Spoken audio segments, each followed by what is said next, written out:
देखिए, next point को हम फिर से रीटेक कर रहे हैं अपने इस पार्ट में। वीडियो बार बार इंटरप्ट हो रहा है। लास्ट पॉइंट, ये नेक्स्ट जो पॉइंट था वो हम लोग डिस्कस कर रहे थे, interest rate and monetary policy, ब्याज दर और सरकार की मॉनेटरी पॉलिसी। ये भी हमारी मैक्रो इकोनॉमिक्स की विषय वस्तु है।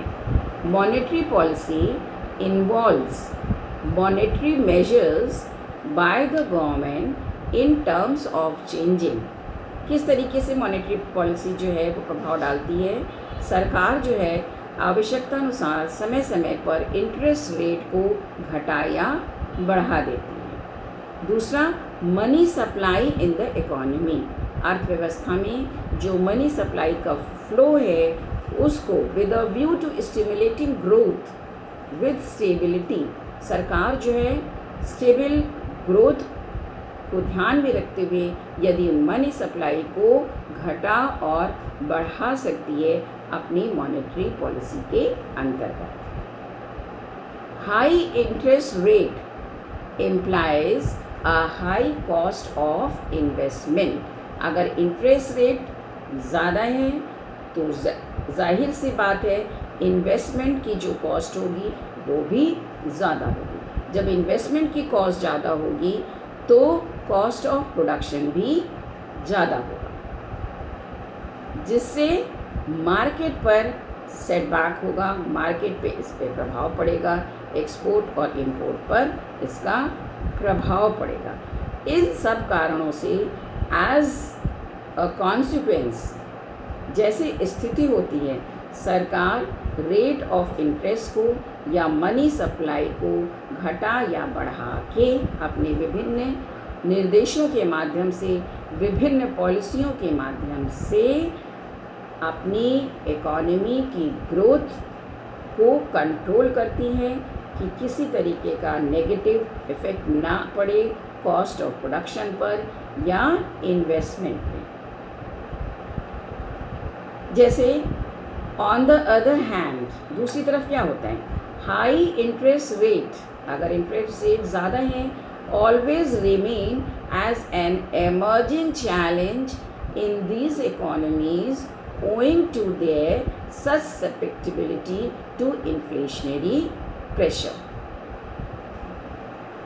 Being largely agriculture economy, आपको पता है हमारी इकोनॉमी जो है कृषि प्रधान है, and given the fact that agriculture is less developed economy, क्योंकि भारत एक कृषि प्रधान देश है इसलिए यहाँ की जो इकोनॉमी है ये लेस डेवलप्ड इकोनॉमी की श्रेणी में रखी जाती है। Is highly exposed to the weather, failure of monsoon in these economies implies a drastic imbalance between supply and demand of food grain.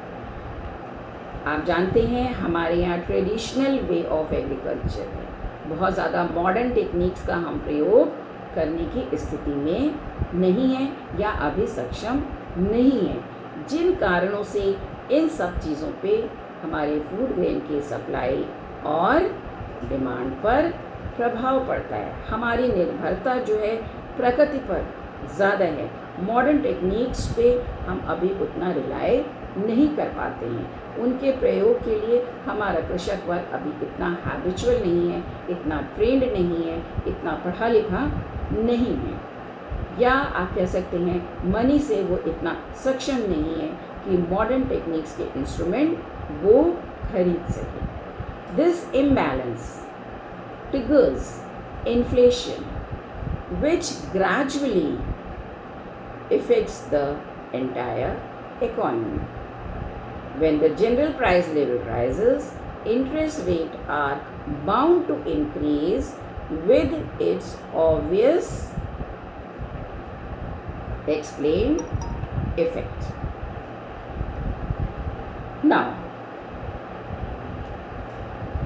Managing money supply and interest rate, जो money supply और interest rate को manage करना, जो कि सरकार विभिन्न अपने सिद्धांतों से, विभिन्न अपनी पॉलिसीज़ के माध्यम से करती है are therefore a crucial macro economic exercise. ये मैक्रो इकोनॉमिक्स की ही विषय वस्तु है जिसके माध्यम से जिसके साथ सरकार अपनी मॉनेटरी पॉलिसी का निर्धारण करती है, जिनके अध्ययन से, जिनके इफेक्ट से, जिनकी रिपोर्ट से सरकार अपनी आगे की पॉलिसी बनाती है। However, it does not mean that monetary policy is of no relevance in developed country.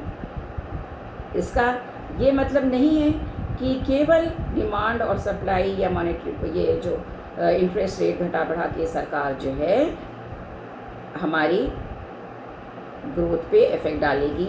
Monetary policy भी हमारे लिए उतनी ही इम्पॉर्टेंट है कि मॉनेटरी पॉलिसी बनाकर सरकार किस तरीके से इंटरेस्ट रेट पे अपना इफ़ेक्ट डाल सकती है, किस तरीके से डिमांड को इंक्रीज़ कर सकती है, किस तरीके से मनी सप्लाई को इंक्रीज़ करेगी या डिक्रीज़ करेगी।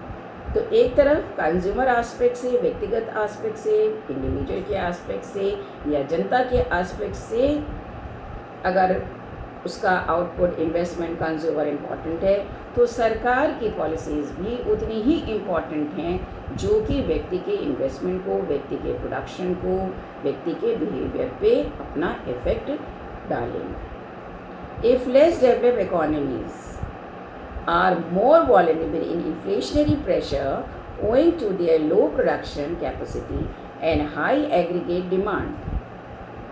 Developed economies are equally more vulnerable to deflationary pressure owing to the reducing deficiency of aggregate demand in relation to aggregate supply of goods and services. इसी के साथ यहाँ पे आप इन शॉर्ट समझ लीजिए, इन्फ्लेशन का इफ़ेक्ट हमारी इकोनॉमी पे पड़ता ही है, हमने आपको पहले भी एक्सप्लेन किया था। डिफ्लेशन भी हमारी इकोनॉमी पे अपना इफ़ेक्ट डालती है। इसके साथ ही साथ मॉनेटरी पॉलिसी में हम एक्सचेंज रेट, जो विनिमय दर होती है जिस पर कि सरकार अपना आयात और निर्यात निर्धारित करती है, ये भी हमारी इकोनॉमिक ग्रोथ पर अपना प्रभाव डालती है। तो exchange rate is another parameter of monetary policy that implies the overall level of economic activity. हमारे आर्थिक क्रिया के लिए एक्सचेंज रेट भी एक बहुत मुख्य एस्पेक्ट है। फेवरेबल एक्सचेंज रेट, अगर विनिमय दर जो है अनुकूल है, implying a rise in value of our currency, यदि हमारे देश की करेंसी की वैल्यू बढ़ती है, is not always a good omen. It is certainly not good for economies seeking acceleration of their growth process through export promotion. A rise in the value of currency से Indian rupee, हमारे देश की जो Indian rupee है, would mean US dollar can buy less goods and services in the Indian market. अगर हमारे देश की करेंसी की वैल्यू बढ़ती है, इसका मतलब ये होगा कि US डॉलर जो है वो हमारे देश की चीज़ों को मार्केट में can buy less goods and services in Indian market, कम मात्रा में गुड्स एंड सर्विसेज को खरीदता है, implying an inevitable fall in international demand, जिससे इंटरनेशनल डिमांड कम होगी फॉर द इंडियन गुड्स, भारतीय वस्तुओं के लिए। तो इन सब पॉलिसीज़ का मॉनेटरी पॉलिसी में एक्सचेंज रेट का, favourable exchange rate, unfavourable exchange rate, interest rate, सरकार, ये सारी पॉलिसीज़ जो हैं, जो इम्बैलेंसेस समय समय पर इकोनॉमी में होती रहती हैं, ये भी हमारे मैक्रो इकोनॉमिक्स का विषय है, जिनके अध्ययन से सरकार जो है, जिनकी रिपोर्ट से, जिनके डेटा से सरकार अपनी इकोनॉमिक पॉलिसीज़ को समय समय पर चेंज करती रहती है और अपनी ग्रोथ को पॉजिटिव सस्टेनेबल रखने का प्रयास करती है, देश के आर्थिक विकास में अपना योगदान प्रदान करने का प्रयास करती है अपनी नीतियों के द्वारा, अपनी मॉनेटरी फिशल पॉलिसीज़ के द्वारा। Next point, macro economic target and instrument. अब मैक्रो इकोनॉमिक्स का टारगेट क्या है और इसके इंस्ट्रूमेंट क्या हैं। मैक्रो इकोनॉमिक इश्यूज़ जो भी हमने अध्ययन किए हैं डिस्कस्ड अबव ब्रॉडली क्लासिफाइड। जितने भी हमने इंस्ट्रूमेंट ऊपर डिस्कस किए हैं इनको हम दो पार्ट्स में डिवाइड कर सकते हैं। मैक्रो इकोनॉमिक टारगेट्स, आप नोट कर सकते हैं कि मैक्रो इकोनॉमिक टारगेट्स या इंस्ट्रूमेंट जो हैं इनको हम दो पार्ट्स में डिवाइड कर सकते हैं। मैक्रो इकोनॉमिक टारगेट्स और दूसरा है मैक्रो इकोनॉमिक पॉलिसीज़। फिर से सुन लीजिए, macro economics targets and macro economic policies. Issues, अब कौन कौन से इश्यूज़ हैं देखिए। Issues like growth and development, issues like growth and development, employment and economic stability, आर्थिक स्थायित्व आर मैक्रो इकोनॉमिक टारगेट। जो हमारा लक्ष्य है वो इन दो तरीक़ों से हम अध्ययन करते हैं या इन दो तरीक़ों से प्राप्त करने का प्रयास करते हैं। Every nation targets at high rate of growth. Obvious सी बात है, हर देश चाहता है उसके देश का विकास हो, उसके देश की ग्रोथ हो, डेवलपमेंट हो, with a view to improving quality of life of the people. अपने देश के लोगों की स्टैंडर्ड ऑफ लिविंग या उनकी क्वालिटी ऑफ लाइफ को वो इम्प्रूव करना चाहता है। Policy instrument are needed. अब कैसे, ये तो आपने टारगेट देखा, अब इस टारगेट को अचीव करने के लिए हमें पॉलिसी बनानी है, तो उन पॉलिसी के लिए क्या करता है देश। Policy instruments are needed to achieve the target. जब हम पॉलिसी बनाएंगे तभी हम अपने टारगेट तक, अपने लक्ष्य तक, अपने उद्देश्य तक प्राप्त कर सकेंगे। Fiscal and monetary policies are the major macro economic policy instruments. Fiscal and monetary policy are the major macroeconomic policy instrument.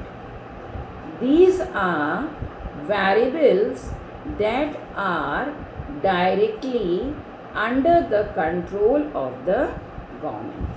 ये जो मॉनेटरी और फिशल पॉलिसी है ये इंडिविजुअल का काम नहीं है, ये राष्ट्रीय स्तर पर सरकार इसकी योजना, सरकार इससे संबंधित नीतियाँ बनाती है, चाहे कोई भी पॉलिटिकल सिस्टम हो, irrespective of the type of political system. It is important to note that instruments of macroeconomic policies are not substitute of each other. ये जो इंस्ट्रूमेंट हैं वो एक दूसरे का कोई सब्स्टिट्यूट नहीं है, रादर दे आर कॉम्प्लीमेंट्री। हर एक का प्रभाव दूसरे पर पड़ता है। बोथ फिशल एंड मॉनेटरी पॉलिसीज या monetary instruments are to be used in side by side with each other. It is for the government to define appropriate value of the fiscal and monetary instrument with a view to achieving the target, that is macroeconomic target. तो यहाँ पर इस portion के साथ ही आपने ये देखा कि हमारे मैक्रो इकोनॉमिक्स जो सब्जेक्ट स्टडी हम करने जा रही हैं या कर रही हैं उसका स्कोप क्या है। तो दो मेजर एस्पेक्ट हमने अभी तक कंप्लीट कर लिए, meaning of macro economics and what is the difference between micro economics and macro economics and scope of macro economics. ये मेन हेडिंग्स हैं जिसके अंतर्गत वेरियस पॉइंट, वेरियस इश्यूज़ को हमने आपके सामने प्रस्तुत किया है। उम्मीद है आपको ये पोर्शन बहुत अच्छे से समझ में आया होगा। और इसके बाद जो हमारा वीडियो नेक्स्ट पार्ट इसमें आएगा, that is limitations of macro economics. Next part को हम डिस्कस करेंगे, दैट इज़ अबाउट लिमिटेशंस। कोई भी सब्जेक्ट होता है, किसी भी विषय वस्तु को हम अध्ययन करते हैं, किसी भी चीज़ का हम अध्ययन करते हैं, तो उसकी सर्टेन लिमिटेशंस होती हैं जिनके अंतर्गत रहकर, जिनकी सीमाओं के अंतर्गत ही उस विषय का अध्ययन किया जा सकता है। तो what are the main limitations of macro economics, that will be discussed in my next part of the upcoming video. Thank you.